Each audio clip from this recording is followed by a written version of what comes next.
Assalamualaikum warahmatullahi wabarakatuh. Selamat pagi semuanya. Bagaimana kabar kalian hari ini? Saya harap kalian selalu dalam keadaan sehat walafiat. Sebelum kita memulai pembelajaran pada pagi hari ini, alangkah baiknya kita memulai dengan berdoa. Berdoa dimulai. Bismillahirrahmanirrahim. Raditu billahi rabba wa bil islami dina wa bi Muhammadin nabiyya wa rasula. Rabbi zidni ilma warzuqni fahma waj'alni min ibadikas shalihin. Amin. Baiklah, jangan lupa kalian untuk absen di e-learning. Yang selanjutnya kita akan membahas tentang materi bab bughat. Dalam materi tentang bughat ini, kita akan membahas tentang pengertian bughat, tindakan hukum terhadap bughat, status hukum bughat, hukum memerangi bughat, dan hikmah hukum bagi pelaku bughat. Yang pertama, kita akan membahas tentang pengertian bughat. Pengertian bughat secara terminologi, bughat atau bughatan adalah bentuk jamak dari isim fa'il baghi yang berasal dari kata baghi ya baghi, baghyan bughyatan. Menurut Al-Zamakhsyari yang mendefinisikan kata al-baghyu yang merupakan bentuk masdar dari kata al-bughat dengan melampaui batas, perbuatan zalim, dan menolak perdamaian. Menurut Ibnu Katsir yang mendefinisikan al-baghyu dengan menolak kebenaran dan merendahkan atau menganggap remeh kepada manusia lainnya, permusuhan terhadap manusia. Menurut Al-Zuhaili yang mengatakan pemberontakan adalah sikap seseorang yang keluar dari keputusan kepada pemimpin yang sah atau pemerintahan dengan melakukan perlawanan dan merevolusi bersenjata, atau pembangkangan terhadap pemerintahan dengan menggunakan kekerasan. Yang selanjutnya, pengertian bughat secara etimologi atau secara syara'. Bughat adalah orang-orang yang menentang atau memberontak pemimpin Islam yang terpilih secara sah.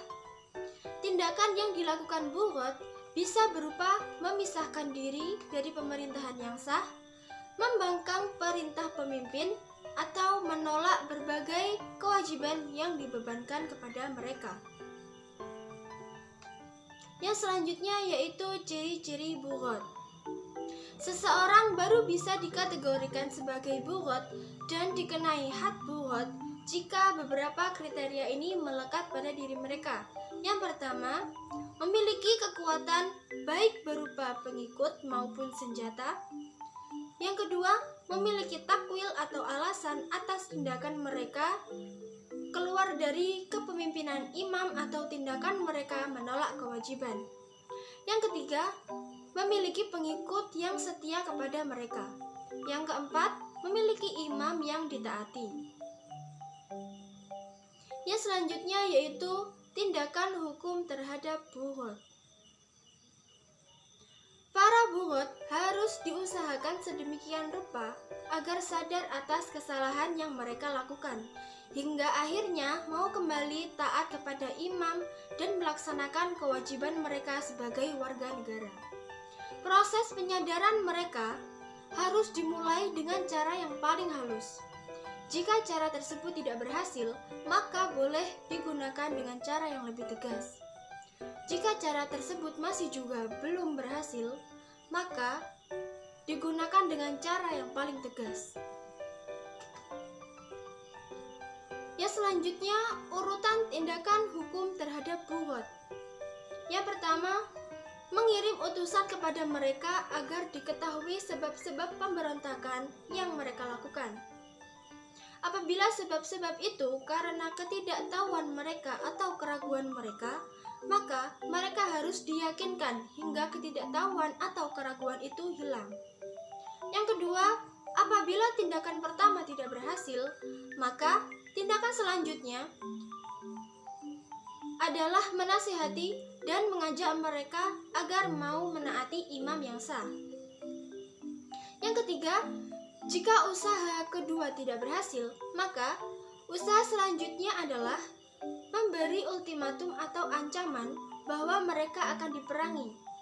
Jika setelah munculnya ultimatum itu mereka meminta waktu, maka harus diteliti terlebih dahulu apakah waktu yang diminta tersebut akan digunakan untuk memikirkan kembali pendapat mereka atau sekedar untuk mengulur waktu. Yang keempat, jika mereka tetap tidak mau taat, maka tindakan terakhir adalah diperangi sampai mereka sadar dan taat kembali. Yang ketiga yaitu status hukum bughat. Kalangan bughat tidak dihukumi kafir, namun hukuman bagi pelaku bughat secara jelas telah disebutkan yaitu diperangi. Sebagaimana Al-Quran menegaskan dalam surah Al-Hujurat ayat 9, Bismillahirrahmanirrahim. Wa in ta'ifatani minal mu'minina qatatalu fa aslihu bainahuma. Yang artinya, dan apabila ada dua golongan orang-orang mukmin berperang, maka damaikanlah antara keduanya. Pelaku bughat yang bertaubat, maka taubatnya diterima dan ia tidak boleh dibunuh. Oleh sebab itu, para bughat yang tertawan tidak boleh diperlakukan secara sadis atau lebih-lebih dibunuh. Mereka cukup ditahan saja secara sadar. Adapun harta mereka yang terampas tidak boleh disamakan dengan ghanimah. Karena setelah mereka sadar, harta tersebut akan kembali menjadi milik mereka. Bahkan, jika didapati kalangan bughat yang terluka saat perang, mereka tidak boleh serta-merta untuk dibunuh. Yang selanjutnya yaitu hukum memerangi bughat. Hukum memerangi bughat menurut para ulama terbagi menjadi dua kategori. Yang pertama, bughat wajib diperangi, dan yang kedua, bughat boleh atau mubah diperangi. Tindakan bughat yang wajib untuk diperangi adalah apabila mereka menyerang wanita dalam kawasan ahlu al-adli, yaitu suatu perkampungan di mana masyarakat sipil biasa tinggal. Mengambil bagian dari Baitul Mal kaum muslimin secara tidak sah.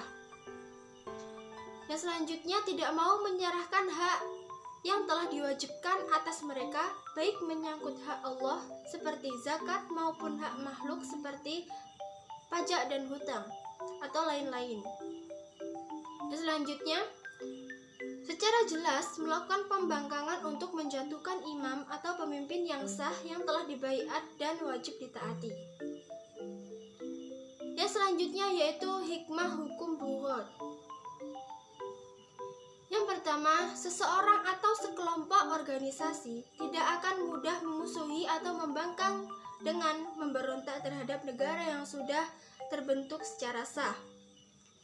Yang kedua, seseorang atau sekelompok organisasi akan memahami betapa hukum Islam benar-benar melindungi kedaulatan negara yang sah secara umum. Yang ketiga, menghindarkan manusia atau sekelompok organisasi dari berbuat kesemena-menaan yang tidak melewati jalur konstitusi yang diakui oleh negara.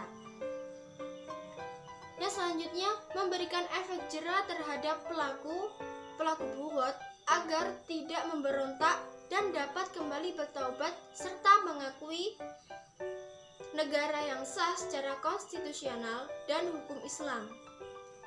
Yang selanjutnya, memberikan pemahaman bahwa jika mereka terdapat perbedaan pendapat terkait dengan jalannya pemerintahan, maka harus disalurkan dengan cara-cara yang benar. Demikian pemaparan materi tentang bab bughat. Yang selanjutnya, kalian bisa mengerjakan tugas yang telah ada di sini.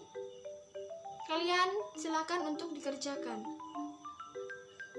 Baiklah, terima kasih sudah menyimak video ini. Semoga bermanfaat dan selalu jaga kesehatan. Wabillahi taufik wal hidayah. Wassalamualaikum warahmatullahi wabarakatuh.